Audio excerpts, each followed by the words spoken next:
परंतु ह्या जगिक गोष्टी आहेत ज्या गोष्टीद्वारे यशस्वी बाळक जो आहे त्याची व्याख्या समजली जाते. परंतु देवाच्या वचनाप्रमाणे यशस्वी देवाचा सेवक कोण आहे याविषयी पाहून आपल्याला या वचनामध्ये काय सांगत आहे हे आपण थोडक्यामध्ये पाहणार आहोत. आणि आजचा हा उपदेश हा केवळ पास्टर सॅमी नाईक यांच्यासाठी नव्हे, परंतु माझी खात्री आहे की आपण जे सर्व या ठिकाणी देवाचे सेवक बसलो आहोत, आम्हा प्रत्येकासाठी एक आत्मपरीक्षण करणारा हा संदेश आहे. देवाच्या वचनामध्ये आपल्याला पाहायला मिळतं की तो देवाचं वचन या ठिकाणी सांगत आहे. पाऊल म्हणतो की वचनाची घोषणा कर, वचनाची घोषणा कर. जो यशस्वी बाळक आहे किंवा देवाचा सेवक आहे त्याची घोषणा ही देवाच्या वचनाबद्दलच होणं फार महत्वाचं आहे. या ठिकाणी पाऊल म्हणत आहे तिमोथेला, जो तरुण बाळक आहे, जो पावलाकरता त्याच्या आध्यात्मिक पुत्रासारखा आहे, तो म्हणत आहे वचनाची घोषणा कर.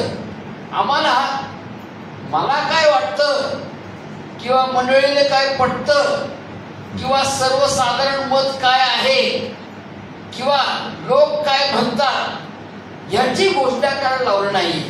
देवाच्या वचनामध्ये सांगितलं आहे आणि पाऊल तिमोथेला म्हणत आहे की वचनाची घोषणा कर.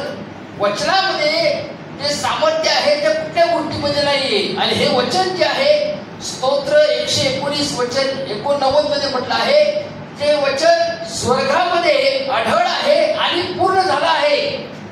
त्याच्यामध्ये कुठलीच भर टाकण्याची गरज नाहीये. मला काय वाटतं, मंडळीने काय वाटतं किंवा सर्वसामान्य मत काय आहे किंवा जग काय म्हणतं किंवा रूढी परंपरा काय म्हणते ह्याची भर पाडण्याची गरज नाहीये. कारण ते वचन सर्व काळ कायम आहे आणि जे सर्व काळ कायम आहे त्याचा कारण मात्र बदलण्याचा आम्हाला अधिकार दिला नाही. आणि म्हणून पाऊल या ठिकाणी तिमोथेला म्हणत आहे की वचनाची घोषणा कर. पुढे म्हटलं आहे की सुवेळी आवळी तयार राहा. हे फार महत्वाची गोष्ट आहे की देवाच्या वचनामध्ये पाऊल तिमोथेला म्हणत आहे सुवेळी आवळी तयार राहा. सुवेळी आवळी तयार राहण्यासाठी पुष्कळदा देवाचे सेवक ज्यावेळेस रविवार येतो त्यावेळेस सकाळी उठतात आणि मग देवाचं वचन वाचतात आणि मग घरापासून पुलपिटमध्ये जाऊपर्यंत त्या काळामध्ये उपदेश तयार करण्याची त्यांना सवय लागली असते. आणि मग काय, ज्या वचनावर बोट ठेवून त्यावेळी उपदेश सुरू नाही. आणि मग काय काय देवाचे सेवक हे पण म्हणतात की आज मी सकाळी उठलो आणि देवाने मला वचन दाखवलं. मला प्रश्न पडतो, मग आठवडाभर देव सुट्टीला गेलता का तुम्ही सुट्टीला गेलते, नेमकं काय झालं? असा जर उपदेश केला तर आम्ही आमच्या मंडळीला कुपोषित ठेवत आहे. आणि त्या बाळकाची हाय असो जे त्यांच्या मंडळीला कुपोषित ठेवतात. देवाच्या वचनामध्ये सांगितलं आहे 2 तिमोथी 2:15 की आम्हाला देवाच्या पसंतीस उतरलेला सिद्ध करण्यासाठी आम्हाला देवाच्या वचनाचा अभ्यास करणं फार महत्वाचं आहे. जो मोबाईल आहे, मोबाईल सगळं वापरतात, त्याच्यामध्ये आम्ही फेसबुक अपडेट करतो, व्हॉट्सअप अपडेट करतो, इंस्टाग्राम अपडेट करतो. या अमृत डब्याचे सगळे ऍप्लिकेशन आम्ही अपडेट करतो का सगळे व्यवस्थित चालावे.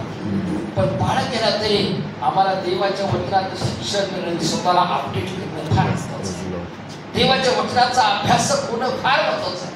ज्यावेळेस आम्ही देवाच्या वचनाचा अभ्यास निरंतर करतो, देवाच्या वचनाबद्दलच विचार करतो, देवाची वाणी मंडळीसाठी काय आहे हे स्वीकारतो आणि ते देवाच्या लोकांपर्यंत कसं आणू याचा सदैव विचार करतो, मगच आम्ही सुवेळी अवेळी देवाच्या वचनासाठी आणि देवाच्या वचनाची घोषणा करण्यासाठी तयार असतो.